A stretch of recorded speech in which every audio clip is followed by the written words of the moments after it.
This is Galaxy News Hour Live. आम नागरिकले सरकारी कार्यालयमा सेवा लिन जाँदा कर्मचारीबाट झन्झट, ढिलासुस्ती र झर्को फर्को बेहोर्नु नपरेको बिरलै हुन्छ। शासकीय व्यवस्था बदलिए पनि न त सेवाग्राहीले सहज सेवा पाउँछन्, न त सरकारी अड्डाको अस्तव्यस्तता नै सुध्रिएको छ। सरकारी कार्यालयमा सहयोगी र चुस्त कर्मचारी भेट्नै मुस्किल, चाहे मन्त्रालय पुग्नुस् वा विभाग, नगरपालिका होस् वा वडा कार्यालय। थोरै अपवाद बाहेक सकेसम्म प्राविधिक तर्क र त्रुटि झिकेर काम गर्न नपरे हुन्थ्यो भन्ने कर्मचारी भेटिन्छन्। कर्मचारी तन्त्रलाई परिणाममुखी नभएर प्रक्रियामुखी भएको आरोप लाग्ने गरेको छ। यावत कारणले कर्मचारी तन्त्रबारे आम नागरिकको बुझाइ सकारात्मक हुन सकेको छैन। कर्मचारीबारे भनाइ नै छ, हाजिर गरे बापत उनीहरूले तलब पाउँछन् र काम गरे बापत भत्ता। उनीहरू कार्यालय समयमा कार्यकक्षभन्दा पनि अन्यत्र भेटिन्छन्।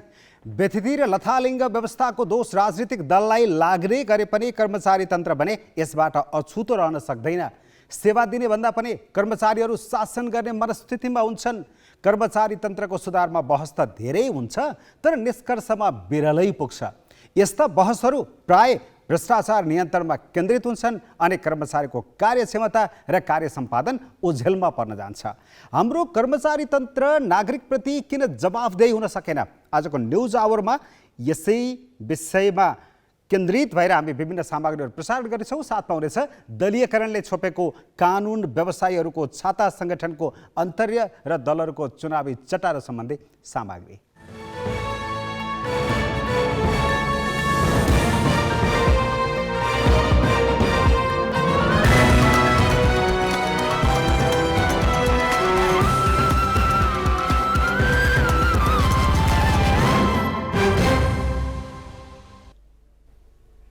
नमस्कार, यो हो ग्यालेक्सी न्युज आवर।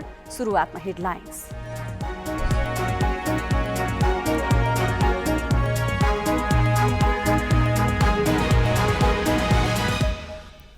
स्थानीय तहको चुनावमा होमिए सबै दल।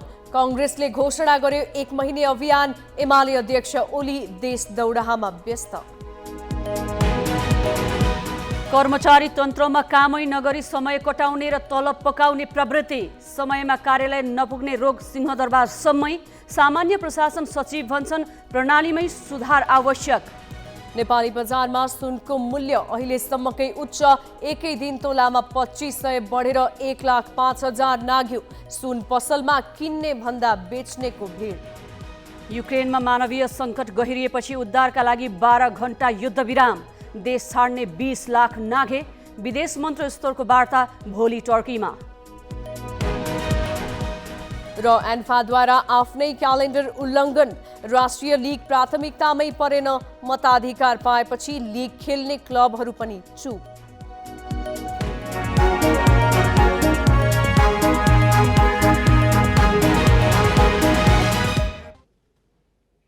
न समयमा कार्यालय पुग्ने, न पुगेपछि जनताका काम छरितो ढङ्गले गर्ने निजामती कर्मचारीको आधारभूत चरित्र बनेको छ। कतिसम्म भने सङ्घीय सरकारको मुख्य मुकाम सिंहदरबारमा समेत सबै तहका कर्मचारी ढिला गरी हल्लिँदै गएर हाजिर गर्ने र काम नगरी क्यान्टिनतिर गफिने प्रवृत्ति देखिएको छ। ग्यालेक्सी संवाददाता मिलन बुढाथोकी सहितको टिमले केही दिनदेखि सरकारी कार्यालयको निगरानी गरी तयार पारेको यो सामग्री हेरौँ। यतिखेर बिहानको ठिक 10:30 बजेको छ। हामी मुलुकको प्रमुख प्रशासकीय केन्द्र सिंहदरबारको मुख्य प्रवेशद्वारमा छौँ।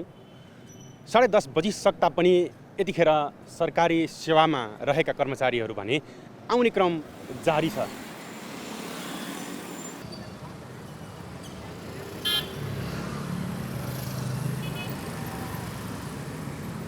यतिखेर ठ्याक्कै 11 बज्न लागेको छ। म सिंहदरबारको मुख्य गेटभित्र छु, तर कर्मचारीहरू आउने क्रम भने जारी छ।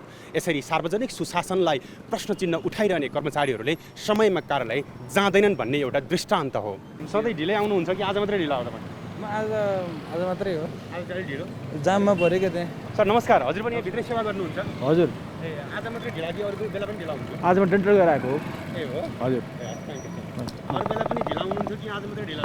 होइन, सधैँभरि चाँडै आउने हो। जाममा, जडीबुटीको जाममा परेर हो। समयमा नआउने कर्मचारी कार्यालय समयभित्र कार्यकक्षमा समेत भेटिन मुस्किल हुन्छ। घाम ताप्न खाजा खाना र अन्य कामले दिउँसो सिंहदरबारमा जनताको काम गर्ने ठाउँ प्राय रित्ता भेटिन्छन्। यो लगत्तै हामी भूमि व्यवस्था र वन तथा वातावरण मन्त्रालयमा पनि पुग्यौं। यहाँ पनि उच्च तहका धेरै कर्मचारी कार्यालय नआइपुगेको देखियो। यो उपसचिव टेकराज अर्यालको कार्यकक्ष हो। भूमि मन्त्रालयका उपसचिव अर्याल यतिखेर 3 बज्न लाग्दा समेत कार्यकक्षमा हुनुहुँदैन। समयमा कार्यालय नआउने, आए पनि पूरा समय काम नगर्ने प्रवृत्ति प्रकोप जसरी नै फैलिएको छ। निजामती कर्मचारी सञ्चालनको प्रमुख तालुकवाला निकाय पनि यसबारे जानकार छ, तर यो प्रवृत्ति नियन्त्रणका लागि उपायविहीन देखिन्छ।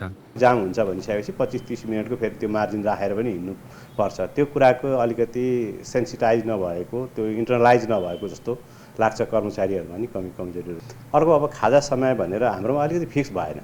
जस्तो कि आधी घन्टा 45 मिनट बरु टिफिन टाइम भन्ने, त्यो टिफिन टाइममा चाहिँ बरु सबै काम स्टप गरेर क्यान्टिनमा गएर खाजा खाएर आउने हो भने सबभन्दा राम्रो त्यो हुन्थ्यो। अब हाम्रोमा जुन बेला पनि अब कर्मचारी एब्सेन्ट छ भने खाजा खान गएको, चिया खान गएको भन्ने त्यो कल्चरल पहिलेदेखिको त्यो अहिलेसम्म पनि रहिरहेको देखिन्छ। अब नेपालको ब्युरोक्रेसी अलिक प्रोफेसनल हुन नसकिरहेको, कामलाई महत्त्व दिनलाई अझै नसकिरहेको अवस्था छ। यसको अर्थ रिफर्म नभएको होइन, रिफर्म भइरहेको पनि छ, तर एकदमै एक्सपेक्टेड किसिमको रिफर्म चाहिँ हुन सकिरहेको अवस्था छैन। यो रोग सिंहदरबारको मात्र होइन, मुलुकभरका अड्डामा व्याप्त छ। तपाईँ इटहरी उपमहानगरपालिका जानुस् या कैलालीको धनगढी उपमहानगरमा, समस्या उही छ। काममा जिम्मेवारी बोध वा सेवाग्राहीको मर्काप्रति कसैलाई वास्ता छैन। यो हाम्रो माघी मिलनको कार्यक्रमको त्यो बजेट पास गर्नु छ, त्यही भएर आएको। आएको त 3 दिन भइहाल्यो। अब बैंक काम भएको थिएन, अनि हिजो पनि आएको थिएँ। हिजो पनि दिउँसभरि बसेँ अनि गइहालेँ, अनि आज पनि आएको छु। आज खाना गर्छन् भनेछन्, अझसम्म आएको छैनन्। कतिपय कर्मचारी सरकारी कार्यालयमा हाजिर गरेर दिनभर लोकसेवा परीक्षा तयारी गरेर बसेका भेटिन्छन्। मानौ उनीहरूलाई सरकारले काम गर्न होइन, आफ्नो वृत्ति विकासका लागि मात्र अवसर दिइरहेको छ। पढ्ने कुरा चाहिँ समस्याको रूपमा रहेको छ र यसमा हाम्रो प्रमोसन सिस्टममै रिफर्म गर्नुपर्ने जरुरी छ। जस्तो अधिकृतहरू उपसचिवको परीक्षामा महिना दिनसम्म बिदा बस्ने, सहसचिवको परीक्षामा उपसचिव सेक्सन अफिसरहरू महिना दिनसम्म बिदा बस्ने, यो एकदमै पुरानो रोग भइसकेको छ। यो प्रणालीमा सुधार गर्नुपर्छ र हामी अहिले प्रपोज अब संज्ञान न्यायिक ऐनमा यो अलिकति सहसचिव लेभलमा चाहिँ यो खुला प्रतियोगिता हटाउने हो कि यो खालि पढेर पास हुने भन्दा नि एउटा ब्याच प्रमोसन सिस्टम जस्तो भारतमा छ, पाकिस्तानमा छ, उनीहरूले चाहिँ सिनियरिटी बेस्ड प्रमोसन सिस्टमलाई अवलम्बन गरेका छन्। त्यो 8-10 वर्षमा प्रमोसन पनि भइ नै हाल्छ आखिर। त्यसैले त्योतिर जाने हो कि भनेर पनि डिस्कसन चाहिँ भएको छ। सेवाग्राहीको भिड हुने कार्यालयमा नागरिकलाई दुःख दिएर बिचौलिया पोस्ने गरिएको छ। केही दिन अघि मात्र ललितपुर एकान्त कुनाको यातायात कार्यालयमा सर्भर डाउन भएको सूचना टाँसेर कर्मचारीले आफ्नो कम्प्युटर नै बिचौलियाको जिम्मा लगाएको दृश्यसहित हामीले समाचार प्रसारण गरेका थियौँ। तपाईको परिचय पत्र कहाँ छ? आज आइतबार छ। तपाई त्यसो नगर्नु। परिचय पत्र देखाउनुस्। कार्यालयको काममा ध्यान नदिने, राजनीतिक दलका झोला बोक्न पुग्ने अर्को समस्या छ। जसले आफ्नो काम गर्दैन र कार्यालयको अनुशासनमा पनि बस्दैन, उसैले हाकिमलाई चलाउँछ। सरुवा बढुवादेखि अवकाशपछिको नियुक्तिसम्मैमा यस्तै कर्मचारी नेताको भनसुन चल्छ। कर्मचारी तन्त्रमा दलीय विभाजन त छँदैछ। केही दशक यता एनजिओ आइएनजिओका काममा दृश्य अदृश्य संलग्नताले सार्वजनिक सेवालाई झनै विकृत तुल्याइरहेको छ। नीतिगत तहमा यो समस्या अझ बढी छ। हरेक कोणबाट हेर्दा व्यथितिग्रस्त मात्र देखिने कर्मचारी तन्त्रमाथि निर्मम समीक्षा जरुरी भइसकेको छ। आफ्नो कामप्रति जवाफदेही बनाउन सरकारी कर्मचारीहरूलाई सरकारी संयन्त्रबाट नै कसिलो व्यवस्था हुनु जरुरी छ। क्यामेरामा साधुराम लामिछानेका साथमा मिलन बुढाथोकी, ग्यालेक्सी फोके, सिंहदरबार, काठमाडौँ। सरकारी संयन्त्रमा बिदाको व्यथिति अर्को समस्या छ। समयमा काम नगर्ने र कार्यालय समय सकिनु अगावै हिँड्ने प्रवृत्तिलाई अलग राख्ने हो भने पनि हप्तामा 40 घण्टा पनि काममा नखेट्ने प्रवृत्ति देखिएको छ। सरकारी सेवामा रहेका कर्मचारीले पाउने बिदाको सूची लामै छ। कर्मचारीले शनिबार 52 दिन, भइपरि आउने बिदा 6 दिन, पर्व बिदा 7 दिन, दशैं तिहार बिदा 10 दिन, दिवस बिदा 5 दिन, जन्म जयन्ती बिदा 3 दिन, उपत्यकाभित्र मात्रै जात्रा पर्वमा 4 दिन बिदा पाउँछन्। यी बाहेक विभिन्न क्षेत्रीय पर्वमा पनि प्रदेश र स्थानीय सरकारले सार्वजनिक बिदा दिने गरेका छन् भने घर बिदादेखि बिरामी, प्रसुति, क्रिया, अध्ययन लगायत अन्य बिदा समेत सरकारले दिन्छ। कार्यालयमा ढिला पुग्ने, चिया खाजा, बेलुका चाँडै घर फर्किने प्रवृत्तिले गर्दा सेवामा खट्ने समय निकै कम हुन्छ।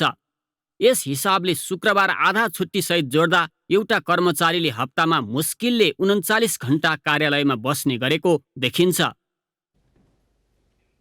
कुनै काम परेर सरकारी कार्यालय जानु भनेको सेवाग्राहीका लागि अनेक थरी हन्डर सहन तयार हुनु जस्तै भएको छ। कार्यालयमा कुन काम कति समयमा हुन्छ वा हुँदैन, हुन्छ भनेको काम समयमा नगर्ने कर्मचारीलाई के हुन्छ, यसको कुनै मानक र मापदण्ड छैन। पक्षपात र घुसखोरीले सेवाग्राही झन् आजित छन्। सुर्खेत, खोटाङ र कैलालीका सरकारी कार्यालयमा सेवा लिन पुगेका यी नागरिकका आवाज र अनुहार निहालौँ। पहिला को आयो र पछि को आयो, सबैलाई राम्रोसँग सेवा दिएर नपुगेकोलाई भोलि ठिक बिहान 10 बजेतिर सेवा दिनुपर्छ। कहिले कर्मचारीहरूले त्यो सबै बताउनु पनि नसक्ने टाइम भयो हुनाले मान्छेहरूले कहिलेकाहीँ झमेलाहरू बिहोर्ने गरेको पनि देखिन्छ। कतै कतै अब यो राजनीतिक अब यो संरक्षणमा चाहिँ अब बसेको छ भने अब कुन सङ्गठनको हो, कुन पार्टीसँगको आबद्ध कर्मचारी हो, त्यसले अलि बिगार्छ। किनभने आफ्नो पार्टीको र अब फरक पार्टीको भनेर सम्झन्छ उसले। हामीले जहाँ गए नि सुविस्ता हामीलाई कसले अहिलेसम्म दिएकै छैन। त्यस्तै पछि बढ्छौँ हामी। अब बाठाहरू अघि बढ्छन्, हामी लाटालाटी जति पछि बढ्ने। कसले जहाँ गए पनि हाम्रो ढोल पनि आउनु, पालो पनि आउनु, हामीलाई सुविधा पनि आउनु। अहिलेसम्म कोही कर्मचारीहरू केही आज यो भएन त्यो भएन भनेर अलिकति आलेजाले पनि गरिरहेका छन् गर्नलाई त। खै अब त्यसलाई अब यो सरकारको नै यो कमजोरीले हो कि केले हो। अब कहिले चाहिँ काम गरौँ भन्दा पनि नेट चल्दैन, नेटको समस्याहरू प्रब्लम देखाउने गर्दाखेरि हामी 6-7 दिन त्यति टाढाबाट आएर पनि 6-7 दिन बिताइसक्यौँ दिक्तेलको बसाइमा। कर्मचारी धेरै छन्, बाटो छन् भन्छ काम चाहिँ मेरो सरेको छैन। यो कुरा मैले नराम्रो भनेको होइन। एकदम यो बेथेरी छ। एउटा कामको लागि तपाईँको 3-4 दिन भइसक्यो आएको, काम नभइरहेको अवस्था छ। हामीलाई कुनै पनि काम गर्नु पर्यो भने त्यहाँ बाहिरको मान्छेहरू आएर त्यहाँ घुस खाएर जग्गा यो होइन भए मिलेन भन्ने, यो गर्ने परेशान गर्ने। उमेर भएको मान्छेले गर्न सक्ने, बुढाबुढी मान्छेले उति पनि परेशान भइहाल्छन्। मेरो एक्सपिरियन्स चाहिँ चुस्त दुरुस्त भन्दा पनि एकदमै डिसअपोइन्टिङ छ होइन। यस्तो तालले चाहिँ यो सरकारी कार्यालय हो कि होइन भन्ने मलाई आई डाउटेड। सरकारी कर्मचारी नागरिकसँग संवाद गर्ने राज्यका मुख्य प्रतिनिधि हुन्। सरकारी सेवाले नागरिकमा खुसी दिन नसक्नु भनेको राज्यप्रति नागरिकमा वितृष्णा बढाउनु हो। के राज्यका हर्ताकर्ताहरू यही चाहन्छन्? अब केही न्युज संक्षेपमा। ग्यालेक्सी 4 टेलिभिजनमा प्रसारित समाचार प्रभावमा यातायात व्यवस्था कार्यालय एकान्त कुनामा बिचौलियासँग मिलेर काम गरिरहेका कम्प्युटर अपरेटर रमेश कार्कीलाई जागिरबाट निष्कासन गरिएको छ। कार्कीलाई आज जागिरबाट बर्खास्त गरिएको बागमती प्रदेशका भौतिक पूर्वाधार तथा यातायात मन्त्री घनश्याम दाहालले जानकारी दिए। गत आइतबार ग्यालेक्सी टेलिभिजनले उक्त कार्यालयमा बिचौलियाको रजगज सम्बन्धी समाचार प्रसारण गरेको थियो। समाचार प्रसारण भएको भोलिपल्ट मन्त्री दाहाल एकान्त कुनास्थित यातायात व्यवस्था कार्यालयमै पुगेर कम्प्युटर अपरेटर रमेश कार्कीसँग स्पष्टीकरण लिएका थिए। कार्कीले अनधिकृत रूपमा आफ्नै युजरबाट बिचौलियालाई कम्प्युटर चलाउन दिएका थिए। कार्की करारमा नियुक्त भएका थिए। बिचौलियाको कब्जामा रहेको यातायात कार्यालय बढी घुसखोरी हुने कार्यालयको रूपमा बदनाम छ। नेपालमा हुने उच्चस्तरीय भ्रमणको पूर्व सन्ध्यामा चिनिया राजदूत हौ यान्छी सक्रिय भएकी छन्। उनले खुमलटार पुगेर नेकपा माओवादी केन्द्रका अध्यक्ष पुष्पकमल दाहालसँग भेट गरिन्। चीनबाट हुन लागेको उच्चस्तरीय भेटवार्ताको तयारी स्वरूप हौले राजनीतिक भेटवार्ता तीव्र बनाएकी हुन्। दाहालसँगको भेटमा एमसीसी पारित पछिको अवस्थाबारे पनि कुराकानी भएको खुमलटार स्रोतले जनाएको छ। प्रतिनिधि सभाबाट व्याख्यात्मक घोषणासहित एमसीसी अनुमोदन भएको प्रति चीनले असहमति जनाउँदै आएको छ। नेपालले चीनप्रति कम चासो दिएको चर्चा चलिरहेका बेला छिमेकी चीनले नेपालमा उच्च स्तरीय भ्रमण गराउने तयारी गरेको छ। सञ्चार तथा सूचना प्रविधि मन्त्री ज्ञानेन्द्र बहादुर कार्कीसँग नेपालका लागि संयुक्त राज्य अमेरिकाका राजदूत र्यान्डी बेरीले भेटवार्ता गरेका छन्। मन्त्रालयमा आज भएको भेटमा द्विपक्षीय आपसी हितका विविध विषयमा कुराकानी भएको मन्त्रीको सचिवालयले जनाएको छ। भेटमा मन्त्री कार्कीले अमेरिकाले नेपालको आर्थिक विकास तथा पूर्वाधार निर्माणमा विगतदेखि गर्दै आएको सहयोगका लागि धन्यवाद दिँदै आगामी दिनमा थप सहयोगको अपेक्षा राखेका थिए। राजदूत बेरीले पनि अमेरिकाले नेपाललाई प्राथमिकतामा राखेको बताएका छन्। नेकपा एकीकृत समाजवादीका अध्यक्ष माधव कुमार नेपालले एमसीसीको व्याख्यात्मक घोषणाले पार्टीको अस्तित्व नै समाप्त हुने खतरा टरेको बताएका छन्। आज काठमाडौँमा सुरु पार्टी केन्द्रीय कमिटी बैठकमा राजनैतिक प्रतिवेदन पेश गर्दै अध्यक्ष नेपालले एमसीसीको व्याख्यात्मक घोषणाले पार्टीको अस्तित्व जोगाएको बताएका हुन्। कांग्रेस र एमाले मिलेर जस्ताको तस्तै सम्झौता अनुमोदन गरिदिने रणनीति बनाएकाले 12 बुँदे व्याख्यात्मक टिप्पणी सहित सम्झौता अनुमोदन गरेको उनले जिकिर गरेका छन्। प्रतिवेदनमा अध्यक्ष नेपालले एमाले अध्यक्ष केपी शर्मा ओलीलाई दक्षिणपन्थी र प्रतिगमनकारी भन्दै आलोचना गरेका छन्। अमेरिकाका लागि नेपालको आवासीय राजदूतमा नियुक्त श्रीधर खत्रीले पद तथा गोपनीयताको शपथ लिएका छन्। राष्ट्रपति कार्यालयमा आज अपराह्न भएको विशेष समारोहमा खत्रीले राष्ट्रपति विद्यादेवी भण्डारी समक्ष शपथ लिएका हुन्। त्यस अवसरमा परराष्ट्र मन्त्रालयको समेत कार्यभार सम्हालेका सञ्चार तथा सूचना प्रविधि मन्त्री ज्ञानेन्द्र बहादुर कार्की सहित नेपाल सरकारका उच्च पदस्थ अधिकारीहरूको उपस्थिति थियो।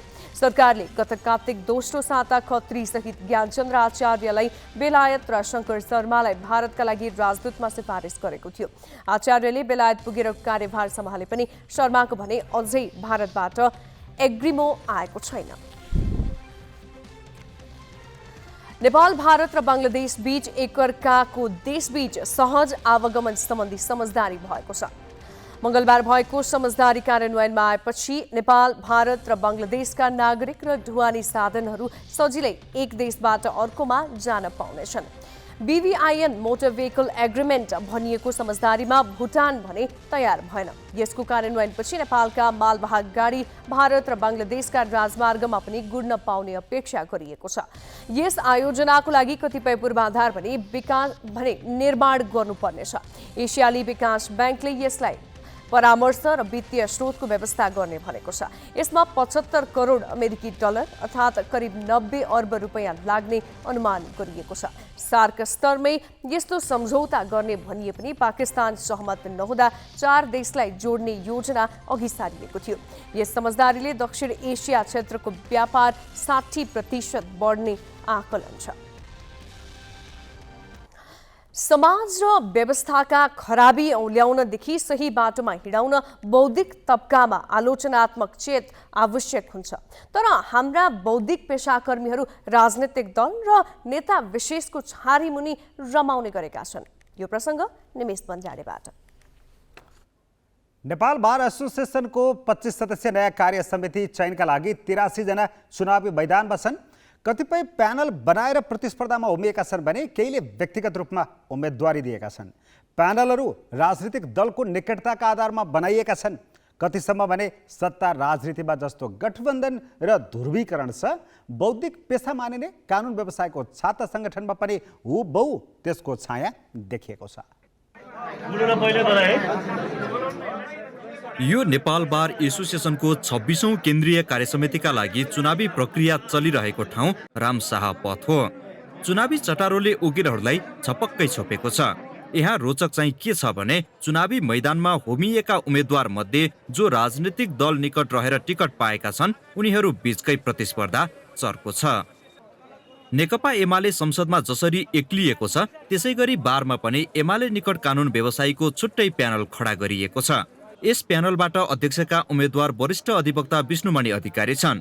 अर्कोतर्फ हालको सत्ता गठबन्धन जस्तै बारमा पनि कङ्ग्रेस निकट कानुन व्यवसायी गोपालकृष्ण घिमिरेको नेतृत्वमा संयुक्त प्यानल मैदानमा छ। यसमा काङ्ग्रेससँगै माओवादी र एकीकृत समाजवादी निकट वकिल सामेल छन्। दलीय आस्थाकै आधारमा प्यानल बनाएरै चुनावी मैदानमा उत्रिएका उनीहरू आफू राजनीतिभन्दा बाहिरै रहेको दाबी गर्न भने छाड्दैनन्। हामीले बारभित्र प्रवेश गर्दाखेरि यहाँ सबै किसिमको राजनीतिक सम्मिश्रण पाउनुहुन्छ। व्यक्ति विचारले भरिपूर्ण छ, जसका कारणले गर्दाखेरि बारमा राजनीति छिराउनु हुँदैन भन्ने कुरामा हामी कटिबद्ध छौँ। मैले के एउटा तपाईँलाई अनुरोध गरौँ भने जसरी मन्दिरमा प्रवेश गर्दाखेरि हामी जुत्ता खोलेर भित्र प्रवेश गर्दछौँ, बार सबै विचारधाराको एउटा साझा सङ्गम हो, साझा फुलबारी हो। त्यसैले गर्दाखेरि बारमा प्रवेश गर्दाखेरि हामी कुनै पनि विचारधारालाई अर्को विचारधाराले डोमिनेसन हुन दिँदैनौँ। राजनीतिमा कानुन व्यवसायीहरू सजग र सचेत रहनु त स्वाभाविकै हो, तर पनि वास्तवमा चाहिँ नि जे जुन जे जुन चाहिँ ग्रुपबाट जे जुन खेमाबाट कानुन व्यवस्था आए पनि हामीले यो बारको जुन यो ढोका देखिरहनु भएको छ यहाँले यो ढोकाभित्र प्रवेश गर्दाखेरि यो राजनीतिको चाहिँ नि कोट फुकाल्नुपर्छ, राजनीतिको जुत्ता बाहिरै राख्नुपर्छ। कानुन व्यवसायीलाई अदालतका इजलासमा न्यायाधीशले समेत विद्वान अधिवक्ता भनेर सम्मान साथ सम्बोधन गर्छन्। यसो भन्नुको अर्थ न्यायाधीशले पनि आदर गर्ने स्थानमा कानुन व्यवसायी रहन्छन् र उनीहरूका तर्क विवेकपूर्ण हुन्छन् भन्ने हो। अझ बार एसोसिएसन त यस्तो संस्था हो जसलाई संविधानले नै पहिचान र भूमिका दिएको छ। बारले सिफारिस गर्ने प्रतिनिधि न्याय परिषद सदस्यका रूपमा रहन्छ। न्यायाधीश नियुक्तिदेखि सरुवा र निगरानीसम्मका काम गर्छ। दल निरपेक्ष रहनुपर्ने न्याय क्षेत्रको एउटा आधारभूत खम्बा बारमा भने एउटा न एउटा राजनीतिक दलको छाता नओढी र झोला नबोकी सदस्यको उम्मेद्वार समेत बन्न नपाउने अवस्था छ। दिनरात राजनीतिक दलको कार्यालय धाउने, राजनीतिक दलको नेताको दैलो धाउने, टिकट पनि त्यहाँबाट उम्मेदवारी पनि त्यहीबाट तय हुने, यो चाहिँ नि के भने बिल्कुलै गलत कुरा हो। र यसको चाहिँ तपाईँको चाहिँ वास्तवमा हामी कानुन व्यवसायी सबैले यो कुरालाई गलत भन्नु सक्नुपर्दछ। एकातिर हामी राजनीतिक हस्तक्षेप भयो अदालतमा भन्छौँ र व्यावसायिक सङ्गठनको नाताले हामीले वास्तवमा अदालतलाई सतर्क गराउनु पर्ने ठाउँलाई नै राजनीतिकरण गरेपछि जसले अदालतलाई सतर्क गराउने हो त्यो ठाउँ नै राजनीतिक केन्द्र भनेपछि कसरी अदालतलाई हामीले सही दिशामा चाहिँ डोराउने? राजनीतिक दलले हरेक क्षेत्रमा आफ्नो प्रभुत्व जमाउन भारतीय सङ्गठन तथा आस्थाका आधारमा संस्था सञ्चालन गरिरहेको अभ्यास कुनै नयाँ होइन। सङ्गठन विस्तारका लागि विद्यार्थीदेखि युवा र अरू क्षेत्रमा जनवर्गीय सङ्गठन खोल्नु पनि सामान्य भएको छ। तर कर्मचारी, डाक्टर, इन्जिनियर, पत्रकार, कानुन व्यवसायी जस्ता राजनीति निरपेक्ष रहनुपर्ने विशुद्ध पेशागत फाँटमा पनि दलीयकरणले भयावह विभाजन र विकृति निम्ति आएको छ। यसले सम्बन्धित क्षेत्रको व्यावसायिकतामा मात्र रास ल्याएको छैन, समाजमा स्वतन्त्र र विवेकपूर्ण विचार निर्माणको प्रक्रियामा समेत अवरोध पुर्याइरहेको छ। क्यामेरामा रिकेश सिंह र सञ्जय घिमिरेका साथ बासु खड्का, ग्यालेक्सी फोके, काठमाडौँ। कानुन व्यवसायदेखि डाक्टर, इन्जिनियर, पत्रकार सबै क्षेत्र राजनीतिक रूपमा विवादित छ। बौद्धिक पेसाकर्मीहरूको सङ्गठनमा राजनीति प्रवेश गर्दा त्यसको असर के पर्छ र बुद्धिजीवीहरू राजनीतिक दलको छायामा बस्नु कति जायज हो भनेर सर्वोच्च अदालतका पूर्व न्यायाधीश पवन कुमार ओझालाई सोधेका छौँ।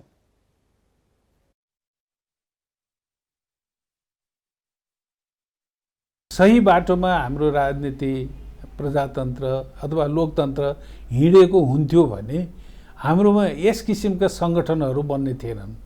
पोलिटिकल्ली डोमिनेटेड संस्थाहरू हरेक क्षेत्रमा, फेरि त्यो अहिले वकिलको चुनाव आउँदैछ अथवा मेडिकल डाक्टरहरूको चाहिँ संस्थाहरूको चाहिँ चुनाव आउँदैछ भनेर मात्रै होइन, तपाईँले जहाँ इम्पार्सियालिटी, न्युट्रालिटी चाहिन्छ, शिक्षकहरू, एउटा शिक्षक चाहिँ यदि काङ्ग्रेस भयो, यदि कम्युनिस्ट भयो भने त्यसले त त्यो आफ्नो ड्युटी भन्दा पनि अर्कोतिर चाहिँ उसको चाहिँ मोटिभेसन बढ्ने भयो नि त।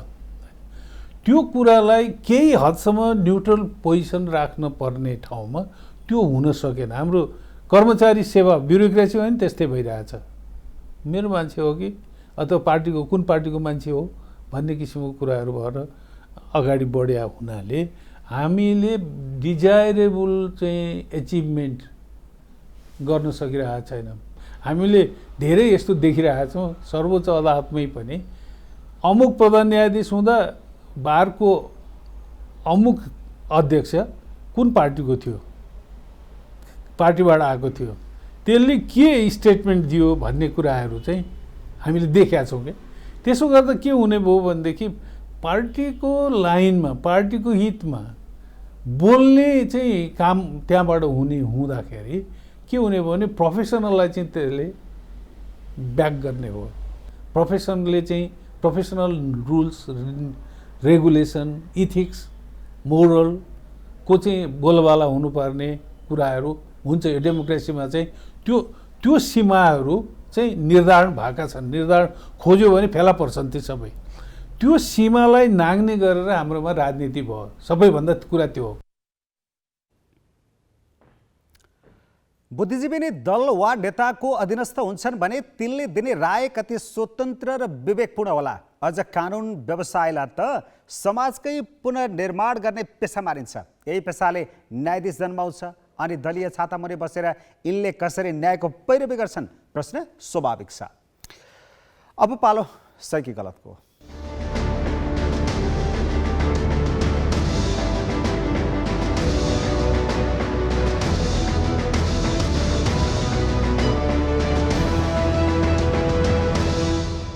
सही कि गलतमा हिजो हामीले सोधेको प्रश्न थियो, मतपत्रमा हरियो रङ्ग प्रयोग गर्दा कङ्ग्रेसलाई फाइदा पुग्ने एमाले अध्यक्ष ओलीको टिप्पणी कस्तो लाग्यो? ग्यालेक्सी एपमा सहीको पक्षमा 35% र गलतको पक्षमा 65% मत प्राप्त भएको छ। मत व्यक्त गर्नुहुने सम्पूर्ण दर्शकलाई धन्यवाद। अब आजको प्रश्न, कानुन व्यवसायीहरू राजनीतिक दलका कार्यकर्ता झै विभिन्न खेमामा विभाजित हुनु सही हो कि गलत? तपाईले आफ्नो मत ग्यालेक्सी फोकेट टिभी एपमा गएर राख्न सक्नुहुन्छ। यसको अन्तिम परिणाम भोलिको न्युज आवरमा प्रसारण गरिनेछ। Galaxy app Google play store र एप स्टोरबाट डाउनलोड गर्न सक्नुहुन्छ। अब केही न्युज संक्षेपमा। नाबालिगमाथि पटक पटक जबरजस्ती करणी गरेको आरोपमा पक्राउ परेका कलाकार पल शाह प्रकरणमा अनर्गल सामग्री प्रसारण गरेको आरोपमा प्रहरीको साइबर ब्युरोले थप 2 जना युट्युबरलाई पक्राउ गरेको छ। पक्राउ पर्नेमा नेपाल मिडिया नामको युट्युब च्यानलका सञ्चालक हरि उदासी भन्ने हरि परियार र विशाल नेपाल युट्युब च्यानलका सञ्चालक निशान चिलवाल छन्। उनीहरू विरुद्ध विद्युतीय कारोबार ऐनको कसुरमा 7 दिनको म्याद लिएर अनुसन्धान भइरहेको प्रहरीको साइबर ब्युरोले जनाएको छ। युट्युबरले अभिनेता पल शाह र बलात्कृत नाबालिगको सम्बन्धबारे अनर्गल सामग्री प्रसारण गरेको आरोप छ। फागुन 23 मा ब्युरोले स्लेभ नेपाल युट्युब च्यानलका सञ्चालक राहुल थापालाई पक्राउ गरेको थियो। उनी विरुद्ध प्रहरीले 5 दिनको म्याद लिएर अनुसन्धान गरिरहेको छ। यसैबीच नाबालिगलाई जबरजस्ती करणी गरेको आरोप लागेका कलाकार पल शाहसँग नवलपुरको जिल्ला सरकारी वकिल कार्यालयमा उपस्थित गराई बयान दिइएको छ। हिजो नवलपुर लगिएका शाहलाई आज कावासुती स्थित सरकारी वकिलको कार्यालयमा उपस्थित गराइएको हो।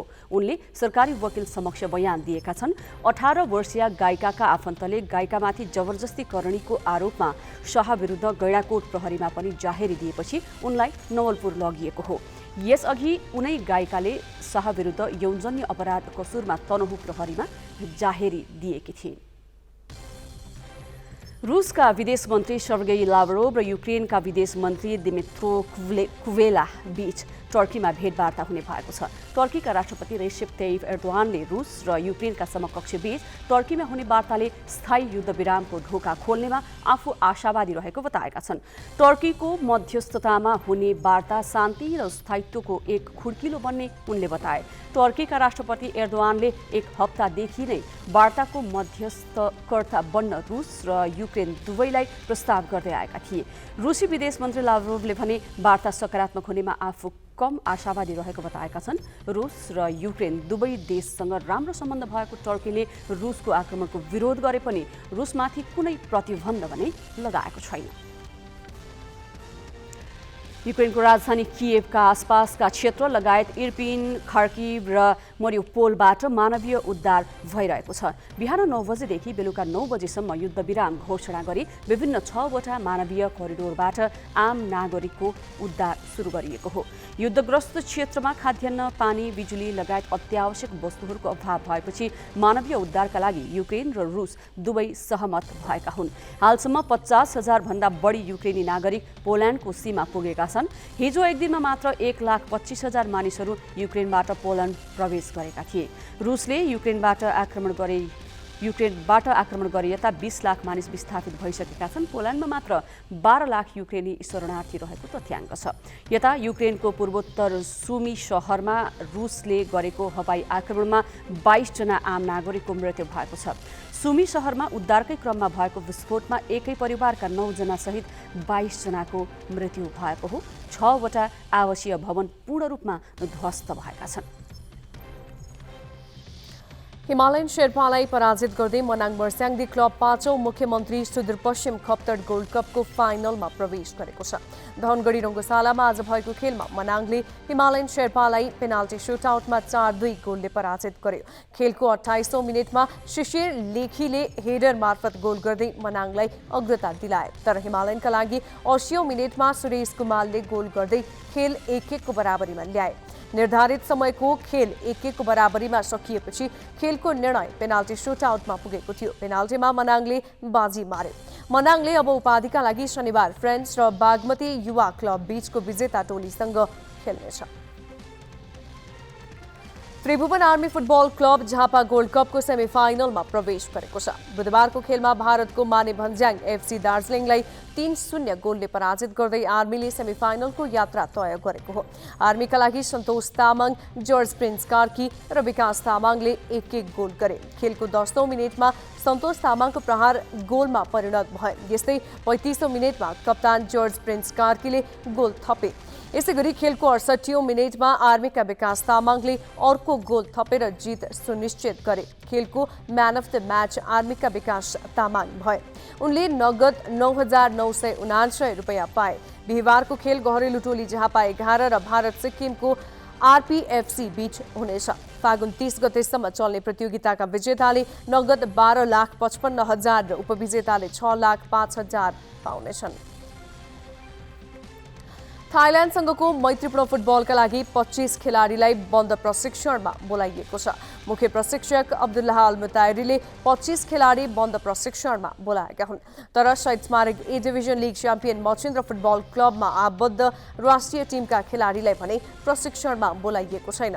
त्यही समयमा मचिन्द्र एएफसी कपको तयारीमा रहने भएकाले मैत्रीपूर्ण खेलका लागि मचिन्द्रका खेलाडी उपलब्ध हुने छैनन्।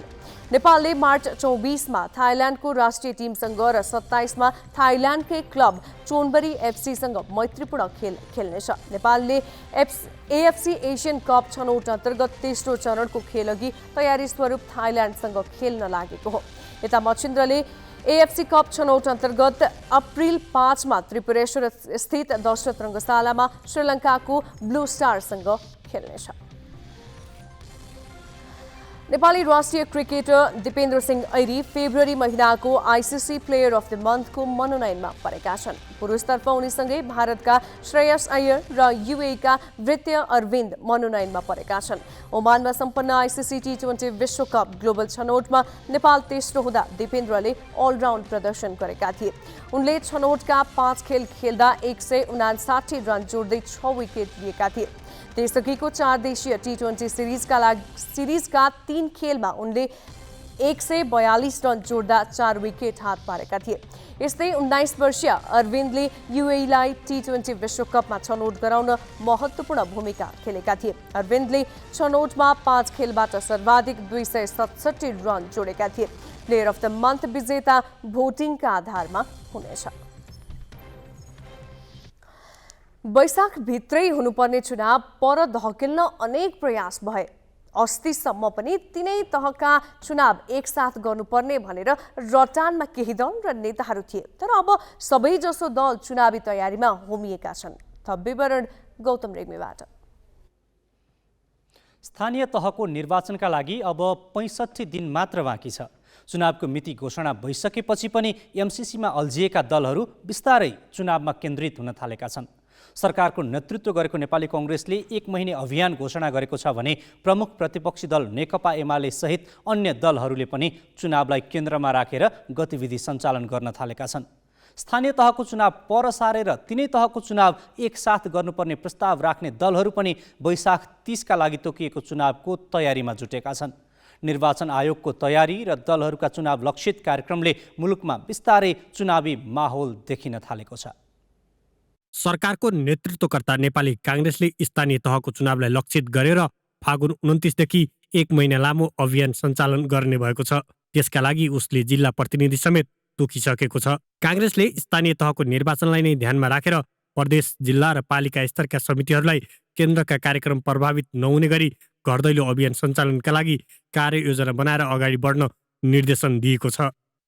हामीले वडा टोलसम्म नै पार्टीका साथीहरूलाई परिचालन गर्ने र पार्टी पंक्ति एकताबद्ध भएर चाहिँ खडा हुने र नेपाली कांग्रेसको उम्मेदवारलाई विजय गराउने यो हाम्रो लक्ष्य हो।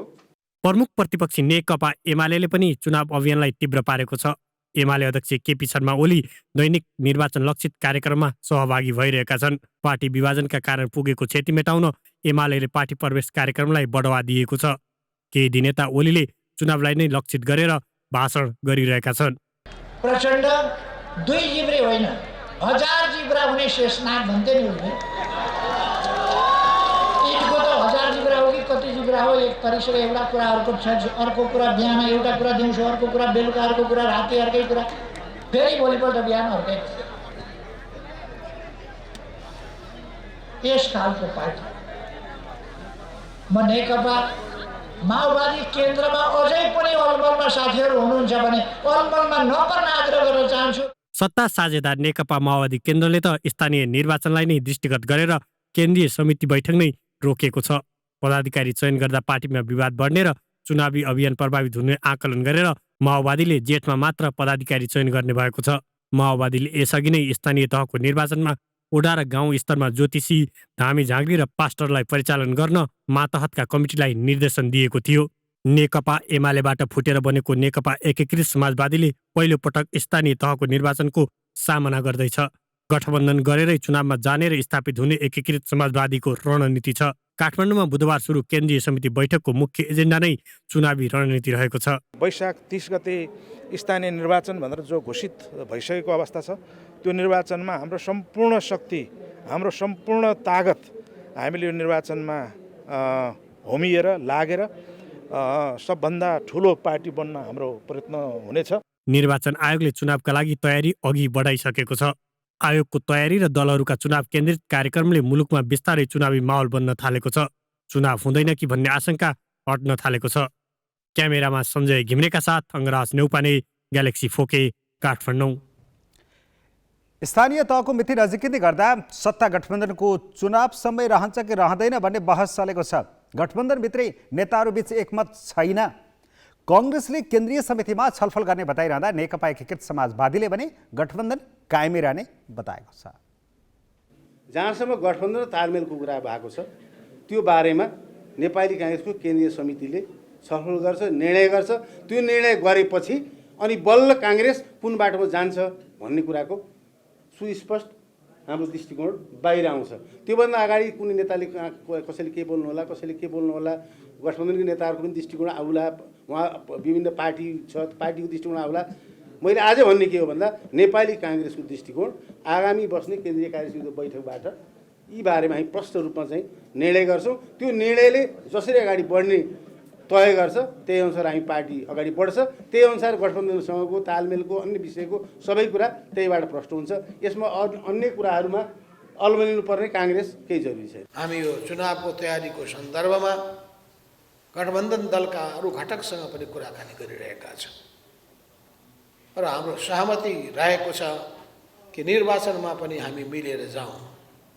सबै ठाउँमा मिल्न सकिँदैन भने पनि जति ठाउँमा सकिन्छ त्यति ठाउँमा मिलेर जाने, त्यसको निम्ति हामीले आफ्नो शक्ति कति छ त्यो शक्तिको हामीलाई आफै हेक्का रहनु पर्यो, ठिक मूल्याङ्कन गर्नु पर्यो। अरू पार्टीको पनि शक्ति कति छ त्यसको पनि जानकारी हुनु पर्यो, त्यसको मूल्याङ्कन गर्नु पर्यो।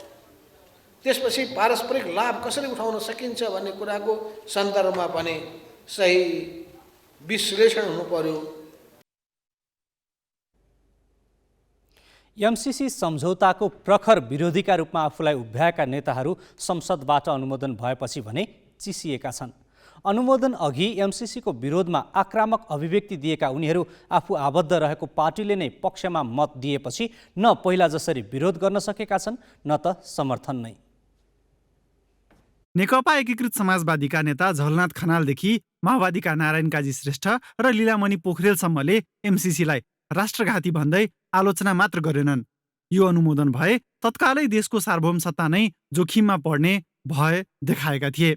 तर यिनकै दलले एमसीसीको पक्षमा उभिने निर्णय गरेपछि मचियो थचियो जस्तै भएका छन्। श्रेष्ठले मङ्गलबार पार्टी निर्णयको बचाउ गर्दै ट्विटमा लेखेका छन्, हाम्रो केन्द्रीय समितिको बैठकले पार्टीभित्र रहेको एमसीसी सम्झौताबारेको गम्भीर मतभेदका सम्बन्धमा पार्टीमा तलैसम्म व्यापक बहस चलाएर टुङ्गो लगाउने निर्णय गरेको छ।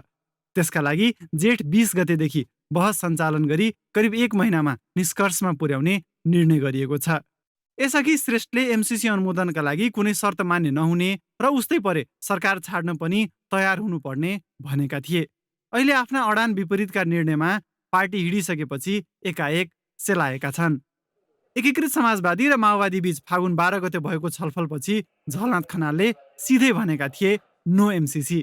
खनालकै नेतृत्वमा सत्ता गठबन्धनले एमसीसी बारे सुझाव दिन कार्यदल नै बनाएको थियो। कार्यदलले सम्झौता परिमार्जन नगरी मान्न नसकिने सुझाव दिएको थियो। गठबन्धनले एमसीसी अनुमोदनको प्रक्रियामा लैजाने निर्णय गरेपछि आक्रामक रूपमा प्रस्तुत भएका खनालले आगो बल्नेसम्मको धम्की दिएका थिए। तर अहिले उनी पनि पार्टीका भद्र कार्यकर्ता मात्रै देखिन पुगेका छन्। No MCC without any change or amendment, no MCC. एमाले नेता भीम रावल पनि एमसीसीको विरोधमा वक्तव्य दिइरहे। एमसीसीका राष्ट्रघाती प्रावधान एकपक्षीय सङ्कल्प वा व्याख्यात्मक टिप्पणीबाट सच्चिने कुरा गर्नु जनतालाई ठग्नु हो भनेका छन्। तर उनकै दल एमाले एमसीसी अनुमोदनको प्रक्रियालाई घुमाउरो समर्थन गरिसकेको छ। पार्टी नेतृत्वका सामु रावल पनि निरीह छन्। यो देशघाती, यसले हाम्रो संविधान मिच्छ, हाम्रो भूमि कब्जा गर्छ, हाम्रो स्वतन्त्र परराष्ट्र नीतिलाई समाप्त गर्छ, हामीलाई हिन्द प्रशान्त रणनीति अमेरिकीको ठाउँमा घसेडेर लैजान्छ। यस्तो खालको जुन सन्धि सम्झौतालाई अगाडि बढाइयो भने यसले हामी नेपालीहरूले आफ्नो स्वाधीनतालाई गुमाउनु पर्ने हुन्छ। त्यसकारण यसको निन्दा भर्त्सना गर्नुपर्छ। एमसीसी सम्झौता कुनै पनि हालतमा संसदबाट पारित नहुने अभिव्यक्ति दिएका नेताहरू आफ्ना भनाइलाई अझै सान्दर्भिक बनाइराख्ने कसरत भने जारी नै राखेका छन्। माओवादी नेता श्रेष्ठले एमसीसीको मतभेदबारे पार्टीमा तलैसम्म व्यापक बहस चलाएर टुङ्गो लगाउने निर्णय गरेको ट्विट गरेका छन्।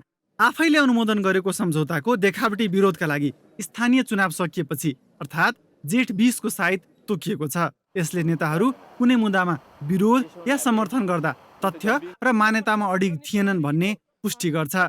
जितेन्द्र झा, ग्यालेक्सी फोके, काठमाडौँ। अब पालो रिपोर्ट कार्डको। आजको रिपोर्ट कार्डमा सहकर्मी रोशनमान श्रेष्ठले दाङको घोराई उपमहानगरपालिकाले गरेका र गर्न नसकेका कामको लेखाजोखा गरेका छन्। घोराही भौगोलिक हिसाबले नेपालकै ठूलो उपमहानगरपालिका हो। धेरै सम्भावना बोकेको यो उपमहानगरको नेतृत्व गर्न सबै दलको हानाथाप थियो। तर त्यो अवसर नेकपा एमालेका नरुलाल चौधरीले पाए। निर्वाचन अघि उनले गरेका बाचा कति पूरा भए, जनताको अपेक्षा के थियो? घोराईलाई चाहिँ अलिकति चाहिँ व्यवस्थित सहर बनाउने जो एउटा सङ्कल्पको साथमा, प्रतिबद्धताको साथमा चाहिँ उहाँहरू आउनु भएको थियो। तर अहिले 5 वर्ष बित्न लागिसक्दा पनि अब अहिले स्मार्ट सिटीको कुरा गर्ने भने चाहिँ अब हेरौँ भने खाल्डाखुल्डी हेरौँ होइन, कति छ। तुलसीपुर चोकमै हेरौँ कति खाल्डाखुल्डीहरू छ होइन। हाम्रो घोराई उपमहानगरपालिकामा उहाँहरूले जे प्रतिबद्धता गर्नुभएको थियो साँच्चीकै चाहिँ त्यो पुरा गर्नु भएको छैन। 5 वर्षे कार्यकालमा साना र टुक्रे योजनामा काम भए पनि दीर्घकालीन योजनाको काम हुन सकेन।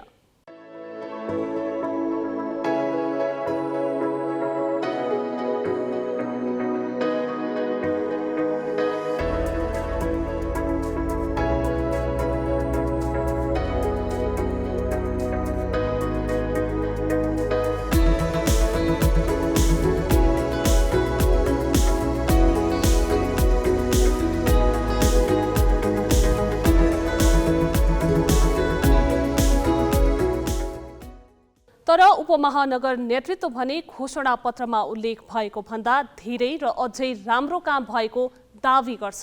झट्ट आँखाले हेर्दाखेरि आफ्नो घर अगाडि केही कुनै बेला देखेन भने मात्रै मान्छेले के चाहेको थियो, उहाँहरूको चाहना के हो भन्ने कुरा स्पष्ट आउँदा राम्रो हुन्छ। धनी हुन चाहनु भएको थियो कि आफ्नो अगाडि चाहिँ के ठुलै बिल्डिङ भएको देख्न चाहनुहुन्थ्यो कि यस्ता कुरा आयो भने बल्ल प्रष्ट हुन्छ। त्यसकारणले जनताले जसरी गुनासो गर्नुहुन्छ त्यो गर्नु स्वाभाविक कुरा हो। तर आम रूपमा हेर्दाखेरि हामीहरूले त्यो कुरा भन्न सक्छौँ कि अब हामीहरूले 5 वर्ष कार्यकालमा गर्नुपर्ने काम सोचेको भन्दा धेरै नै राम्रो गरेका छौँ। यो हाम्रो जनप्रतिनिधि भएको नाताले दाबी गरेको होइन, सबुत प्रमाणहरू छन्। तपाईँ हामीले टोल टोलमा गाउँ गाउँमा देखाउन सक्ने कामहरू छन् र उहाँहरूले पनि त्यो महसुस गर्नुभएको छ। यद्यपि मैले फेरि पनि भने मान्छेको जीवनमा, व्यक्तिगत जीवनमा आर्थिक रूपले जबसम्म परिवर्तन हुँदैन, शैक्षिक रूपले जबसम्म परिवर्तन हुँदैन, तबसम्म मान्छेले जतिसुकै ठुलो विकास गरे पनि विकास भएको छ भन्ने महसुस हुँदैन। यस बीचमा उपमहानगरभित्रका करिब 100 किलोमिटर सडक कालोपत्रे भएको छ। सहर र गाउँ जोड्ने बाटोका ट्र्याक प्रशस्त खुलेका छन्। सिँचाइका लागि उपमहानगरमा 26 वटा कृत्रिम जलाशय निर्माण भएका छन्। निजी क्षेत्रको साझेदारीमा फोहोरबाट ग्यास उत्पादन गर्ने योजना अन्तिम चरणमा पुगेको छ। तर धेरै आश्वासन बाँडेर छिटाफाले जसरी गरिएको विकासबाट उपमहानगरवासी सन्तुष्ट छैनन्। 2074 सालको चुनावमा नेकपा एमालेबाट नरुलाल चौधरी 22,030 मत ल्याएर विजयी भएका थिए। उनका निकटतम प्रतिद्वन्दी नेपाली काङ्ग्रेसका भूप बहादुर डाङ्गीले 17,484 मत ल्याएका थिए। उपप्रमुखमा पनि एमालेकै सीता सिग्देल न्युपाने विजयी भएकी थिइन्।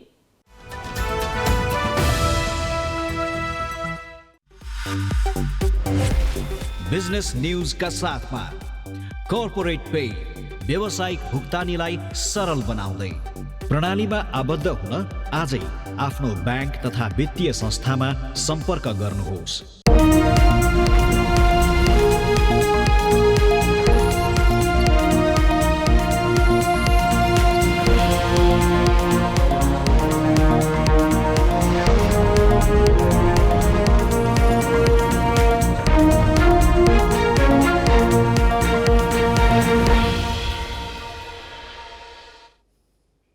नेपालमा सुनको मूल्य अहिलेसम्मकै उच्च बिन्दुमा पुगेको छ। एकै दिन प्रतितोला 2,500 रुपियाँले मूल्य बढ्दा नयाँ रेकर्ड बनेको हो।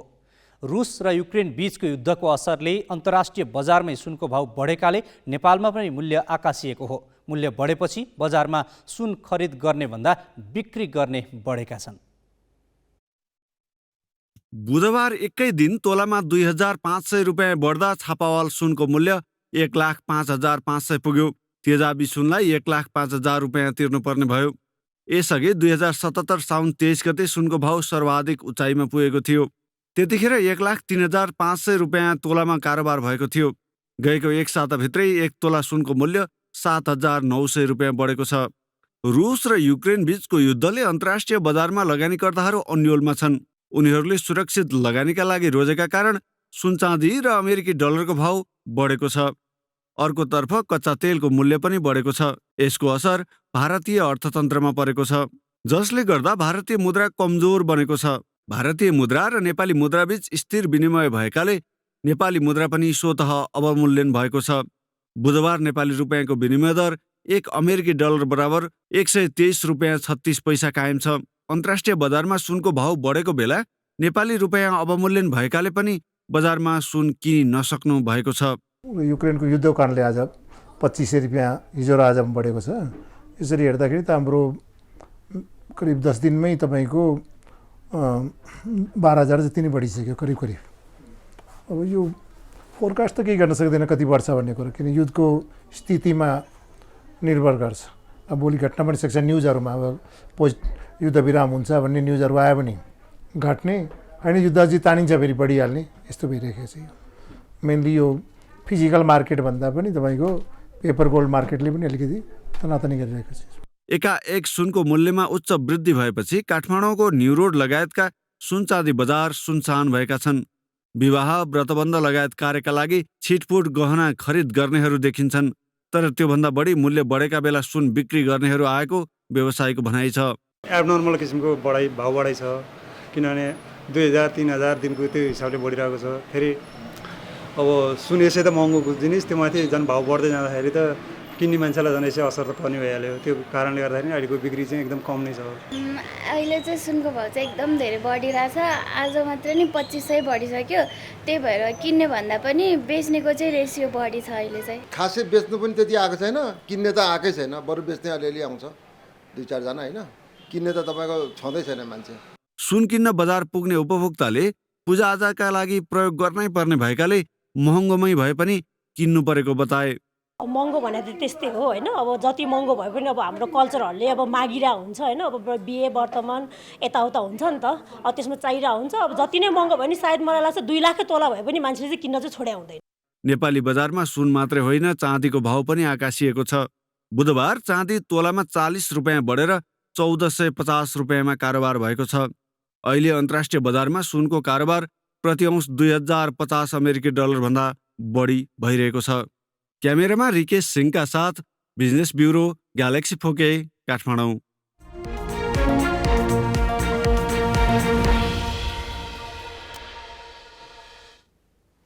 अखिल नेपाल फुटबल संघ एन्फाले एन्फा प्रेसिडेन्ट कपका शीर्ष 4 र ए डिभिजन लिगका शीर्ष 6 क्लबले राष्ट्रिय लिग खेल्ने अवधारणा बनायो। सोही अनुसार गत चैतमा नेपालगञ्जमा प्रेसिडेन्ट कप पनि सम्पन्न भयो। 2078 को लिग सुरु गर्न अघि राष्ट्रिय लिग र ए डिभिजन लिग सँगसँगै गर्ने बहस पनि चल्यो। त्यतिबेला क्लबहरूले प्राविधिक कठिनाई देखाउँदै खेल्न मानेनन्। अहिले एन्फालाई चुनाव लागिसकेको छ। राष्ट्रिय लिग सञ्चालन गर्नुपर्ने एन्फाले प्रेसिडेन्ट कपका शीर्ष 4 क्लबलाई मताधिकार दिएर लिग सञ्चालनबाट पछि हटेको छ। नेपाली फुटबललाई केन्द्रदेखि स्थानीय स्तरसम्म पुर्याउने उद्देश्यले अखिल नेपाल फुटबल संघ एन्फाले प्रदेश लिगको योजना बनायो। उद्देश्य यति मात्रै थिएन, नयाँ खेलाडी उत्पादन गरेर स्थानीय क्लब र खेलाडीलाई एन्फा प्रेसिडेन्ट कपको माध्यमबाट केन्द्रसम्म डोर्याउनु पनि थियो। तर परिणाम अर्कै आएको छ। स्थानीय खेलाडी र क्लब खेल खेल्नका लागि नभई पदाधिकारी भोट हाल्नका लागि केन्द्रमा आउने भएका छन्। प्रेसिडेन्ट कपका 4 शीर्ष क्लबलाई एन्फाले मताधिकार दिएको छ। होइन, भोटिङ नाइटले त उहाँहरू त झन् एन्फा कङ्ग्रेससम्म पुग्नु भयो नि त, होइन? एन्फाको शासनसभासम्म आफ्नो आफ्नो कुराहरू अहिले उहाँहरूले त्यो विषय त एन्फाको सबैभन्दा ठुलो शक्तिशाली निकायमा राख्न सक्ने हैसियतमा त पुग्नु भएको छ नि त। त्यही राष्ट्रिय लिगको विषयहरू त उहाँले यसलाई यसरी चाहिँ लग्दाखेरि राम्रो हुन्छ, देशको फुटबल भन्ने कुरा बहस गर्ने ठाउँमा त पुग्नु भएको छ र पनि अब प्रतियोगिता भएन भने त्यसको फेरि औचित्य भएन, होइन? नेपालगञ्जमा आयोजना भएको एन्फा प्रेसिडेन्ट कपमा धनगढीको स्टार सिटी च्याम्पियन बन्यो। उपाधि विजेता स्टार सिटीसँगै लुम्बिनी प्रदेशको दम्बोजी, रौतहटको मनकामना युवा क्लब र गण्डकी प्रदेशको त्रिवेणी क्लब राष्ट्रिय लिगका लागि छनौट भएका थिए। यिनीहरूले गत सिजनको ए डिभिजन लिगका शीर्ष 6 क्लबसँग राष्ट्रिय लिग खेल्नुपर्ने थियो। तर एन्फाले अहिलेसम्म राष्ट्रिय लिग आयोजना गरेको छैन। लिगका लागि समय अभाव भएको एन्फाको तर्क छ। राष्ट्रिय लिगका लागि छनौट भएका 4 क्लबलाई मताधिकार दिएर एन्फाले उनीहरूको मुख थुनिदिएको छ। मताधिकार पाएकाले बोल्न नमिल्ने क्लबहरूको तर्क छ। क्लबहरू चुप लागेपछि माघ तेस्रो साता बसेको एन्फा कार्यसमिति बैठकले चुनावअघि राष्ट्रिय लिग नगर्ने निर्णय नै गर्यो। एन्फाले अहिलेसम्म यो निर्णय सार्वजनिक गरेको छैन। हाललाई चाहिँ अब यो समय अभाव नै भएको हुँदाखेरि चाहिँ मलाई लाग्छ अहिले निर्वाचन अघि चाहिँ यो राष्ट्रिय लिग चाहिँ सम्भव चाहिँ मैले देख्दिनँ, होइन? र कार्यसमितिले पनि लगभग चाहिँ अब राष्ट्रिय लिगलाई चाहिँ निर्वाचन पछि मात्र फेरि मिति तय गर्ने कुरा चाहिँ गर्छ होला। गत सिजन शीर्ष डिभिजनको लिग नै नगरी हतारमा एन्फाले 2076 को लिग साइकल पुरा गर्यो। तर राष्ट्रिय लिग भने पुरा गर्न सकेन। एनएसएलका कारण नेपाली लिग फुटबल नै मर्छ भन्दै विज्ञप्ति जारी गरिरहेका ए डिभिजन लिगका शीर्ष 6 क्लबले पनि एन्फाको क्यालेन्डरमा रहेको राष्ट्रिय लिगका विषयमा बोल्न मानेका छैनन्। यसको कारण पनि एन्फाको आसन्न निर्वाचन नै हो। एन्फाको निर्वाचनमा पनि ए डिभिजन क्लबलाई मताधिकार प्राप्त छ। चुनाव र मताधिकारकै कारण एन्फाको क्यालेन्डर कार्यान्वयन नहुनु भित्रको मुख्य मुद्दा भने फुटबल भित्रको राजनीति नै हो। हामी ग्यालेक्सी न्युज आवरको अन्त्यमा छौँ। जाँदा जाँदै हेडलाइन्स।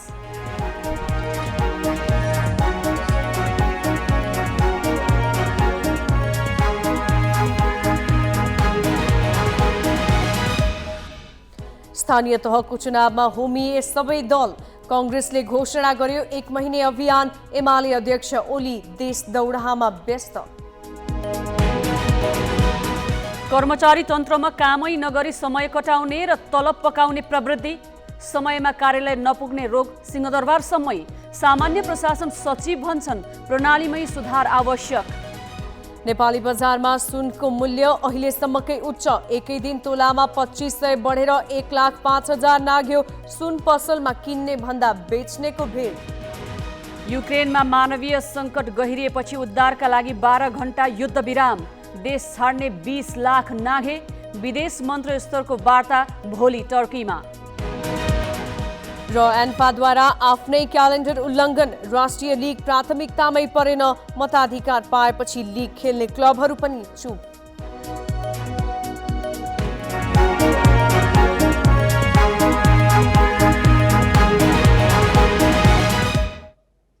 आजलाई ग्यालेक्सी न्युज आवर सकियो। नमस्ते।